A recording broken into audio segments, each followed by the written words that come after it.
në relacion me këto kushtetutën, po a ka mendim të juaj si parti politike në një situatë hipotetike në qoftë se gjykata kushtetuese vendos që nuk është shkel procedura kur është ndru forma e votimit e jo rendi, ta themi kështu, rendi ditës së mbledhjes së Kuvendit. Çka tutje? E para kjo është pyetje, a keni mendim për tutje, përveç se a konsideroni, edhe pse keni propozu dy emra si që cekët edhe ju, a konsideroni që është korekte politikisht që partis tjetër, edhe pse ju thoni nuk i ka fitu, po së paku unë e loj fjallës së shoh, se adin kër e nëzem vendin e parë, i bjen që ki fitu, jo që ki hu.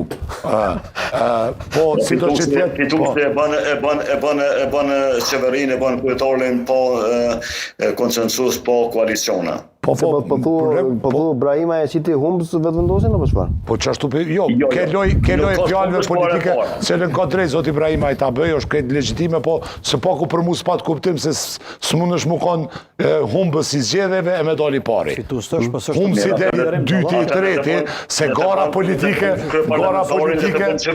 mirë bre zoti Brahima, gara politike bëhet për me dali pari, jo i treti.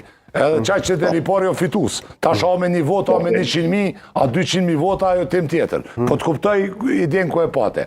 Po në princip, a konsideroni që është korekte politikisht, që për shkak të qefeve, kjo i bjen ta prapë situatë hipotetike, po të fiton të Alianca për Ardhmërinë e Kosovës, partia juaj, 400.000 vota, dhe dilte e para, po mos t'ishe fitusi zgjedhjeve, në këtë rast, ta propozoni ju ta zojnë Bla Ibrahimaj për kryetar parlamenti, dhe dilte thoshte Glauko Njusa i vetëvendosis, për neve i kena Besnik Tahirin edhe ta zojmë s'podikon. Ardian Gjinin të pranushum, s'pona pëlqen Bla Ibrahimaj se o përqarës. A kishi konsideru atëherë korekte edhe normale reagimin edhe tekun